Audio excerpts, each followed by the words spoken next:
אני אביב, הנה הרחוב שלי אחרי השלג, הרחוב שלי הם בניוטון, שזה ליד בוסטון. עכשיו אני הולך לעשות סלדינג. אז עולים על הגבעה, יושבים על הסלד ומחליקים למטה. מה היה לנו בשבוע שעבר? שלג. אני אוהב את השלג כי לא היה לנו בית ספר ביום שישי, ואני עזרתי לאבא שלי לפנות את השלג. היה כיף מאוד כי באמצע שבוע אין הרבה זמן למשפחה, ובסופה ראינו סרטים והיינו ביחד. אני אוהב את השלג כי בנינו איש שלג גדול. ומה עשיתם עם הנטר? שיחקנו מלחמת שלג.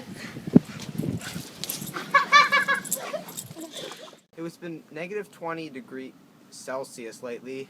Then it warmed up a bit to negative 10 Celsius. The typical New Jersey winter. We're having fun.